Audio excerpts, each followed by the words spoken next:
Hi folks, still not got my lights sorted out, but I really wanted to get this video out here because I think it's quite an important one. This is one of my favourite knives to have come along in a long time, and I really quite like it. Now I bought this one first. Now they're both called the Isonzo and they're both made by MKM, and they were part of their autumn release of knives. I also had the Chilena, which I made a video of calling it the Selena, but apparently it's called after a river in the Maniago region of Spain called the of Italy, called the Chilena. So I think most people have got it wrong, but I got that direct from MKM themselves in Maniago, call it the Chilena. The other river there of note, which is being referenced in the knives that I've picked up, there's another one called the Cordera, which is another big river, which in fact is the most important river to them because it powered the first hammer that made the first knives back whenever it was, 300 or 400 years ago. But anyway, the Isonzo is another important river, goes through a dam system. I looked up a little bit about it the other day, and this knife, they're called after it. Now this is part of a series of knives. They are the original ones, including this one, are all liner locks.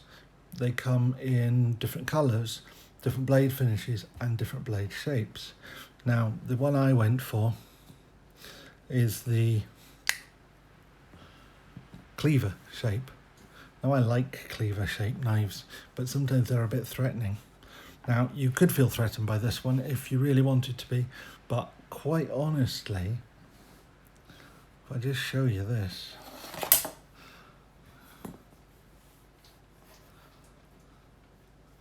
that blade cutting edge is 2 inches. So when you see it in hand, it's difficult to feel that that's really going to be a nasty, frightening thing. It comes in an injection molded FRN handle with an aluminium backspacer. I think there are other versions of it with G10 and G10 backspacers and so forth, but all the ones available that I can see available in this country, certainly the ones that Heinnie Haynes are carrying, are all injection molded, and they have a choice of the cleaver blade or there's a drop point blade.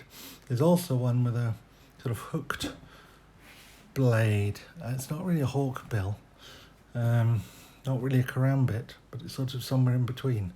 But it's a flipper. It has a flipper tab on the back, and I think Heinnie Haynes are getting a little bit feared of whether flippers are going to be banned in the UK, so they don't seem to bring in any new ones. I don't really blame them, you know. You don't want to be left with a load of stock that they can't sell. However, where this one does have a real problem in the UK is that it's a liner lock. Now I know it's only a 2-inch blade, and honestly, you know, nobody's really going to be scared by it. But from a technical point of view, and there is a risk to your life and liberty. It is a liner lock, and therefore you need to have a good reason to carry it. And it's hard to think what the good reason would be. You know, it's hardly a fishing knife or a working day knife or whatever. This is just an everyday pocket knife. So it would be difficult to justify it, I think, on necessary have-to-have type of basis. So Heinnie Haynes have done, as they've done a couple of times of late, they did it with the CEO recently. They have come out with a version of this knife. Oh, incidentally, this one is flickable, but it's Spidey flickable. My fingers just can't do it. Lots of people can. If you look at Al on UK Legal Knives, I think you can even flick this one. You're about to see why I say even. So this is the Heinnie Haynes edition. Now it's done a couple of things. First of all, instead of having the liner lock, they have altered the back of the knife here. You can see it there. The liner lock version is milled out here so that it slips over the liner lock. The Heinnie Haynes version is not milled away there, which means that the liner, instead of being a lock, acts as a detent.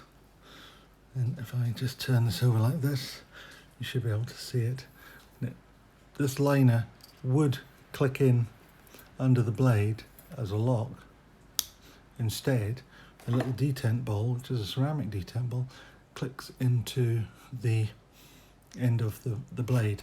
Now, that means that it's not locked in place, but considering that it's got this forward choil, which I think is great, and I really like the forward choil, even with the jimping right that far up on the blade, that forward choil, using that as a knife like that, there's no way that's gonna fold on you because your hand's in the way.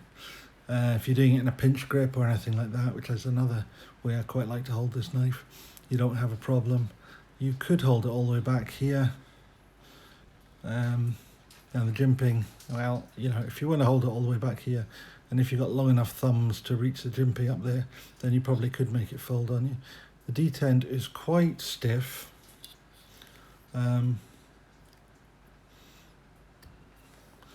But it, you know, it's quite stiff, but it's not impossible.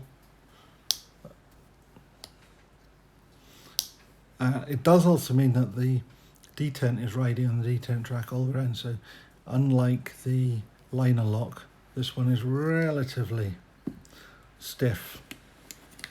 The liner lock, when it's in motion, much lighter in action. And actually, if you look just here, you'll be able to see when the liner lock engages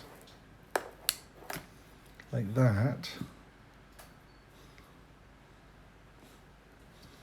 and the detent version, it doesn't engage.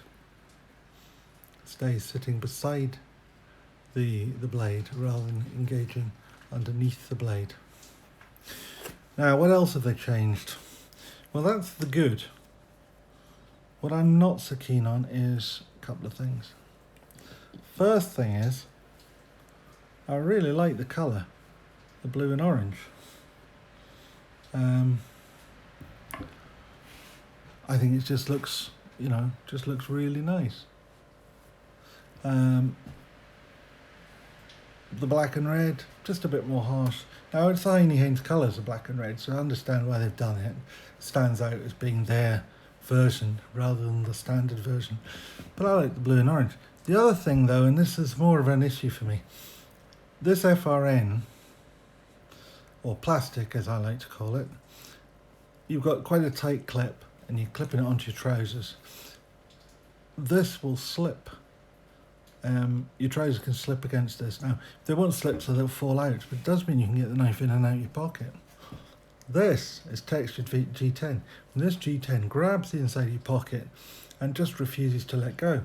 The only answer is to open the clip just a little, which I've done. In fact, I'll just put that under there, you'll be able to see it better.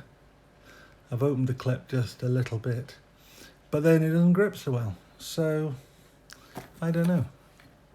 I would prefer if they'd kept it the orange and blue, well, blue FRN with the orange highlights. That would be my preference, but who am I to say? That's the other thing. And they've added 10 quid to the price, which is just not desperately attractive. I mean, in some ways, one could argue that they've taken something away from the knife.